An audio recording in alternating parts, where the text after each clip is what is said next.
வந்து பாடியதென்னோட சரியோரம்.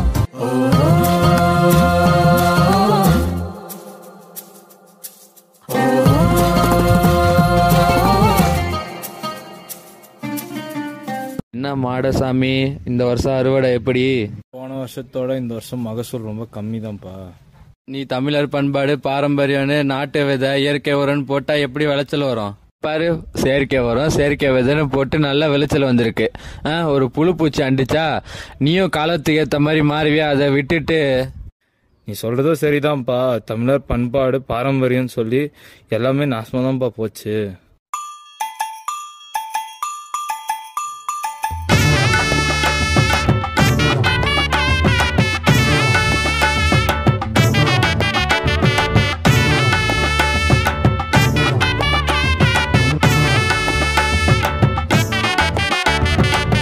உணவே மருந்துன்னு சொன்னாங்க பெரியவங்க, மருந்தே உணவாகும் காலம் வர போகுதுங்க.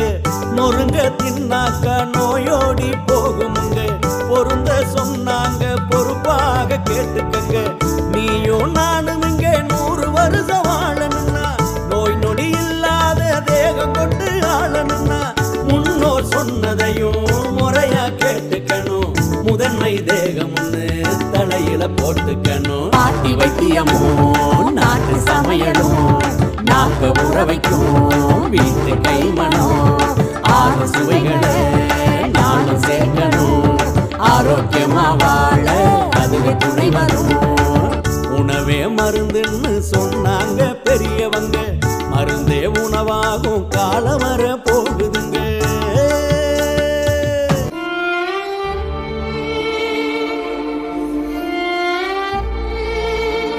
ஐயோ, மழையே இல்லாம பயிரெல்லாம் காயுதே.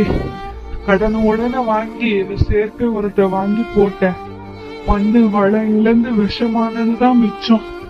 ஐயோ, நல்ல வீரியமான பயிர் வரும்னு நினைச்சினே, இப்படி எல்லாம் காஞ்சி சருகாகுதே. ஐயோ, கடன் வேற வாங்கிட்டேன். எப்படி திரும்பி கட்டுவேன்னு தெரியலையே. சாப்பாட்டுக்கு என்ன செய்வேன்? ஐயோ, எனக்கு ஒண்ணுமே புரியல. ONGC குழாயில் இருந்து ஏற்பட்ட ரசாயன கசிவால் 5 ஏக்கரில் பயிரிடப்பட்டுள்ள உளுந்து பயிர்கள் கனமழையால் விளைநிலத்தை இழந்து நிற்கதியாகி நிற்கும் ராமநாதபுரம் மாவட்ட விவசாயிகளின் வேதனையை நீதிமன்றம் தடை விதித்துள்ள நிலையில் நில அளவீடு முடிந்த இடங்களில் மரங்களை வெட்டி சாய்க்கும் பணி மும்முரமாக நடைபெற்று வருகிறது.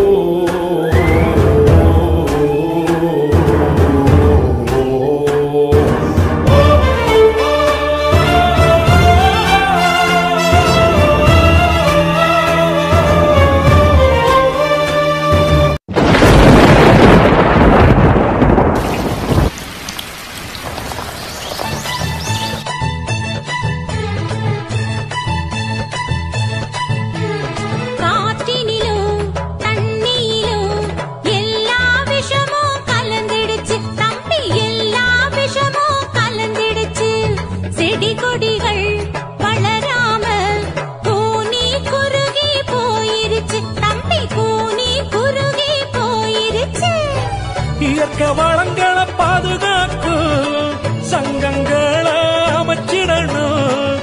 இயற்கை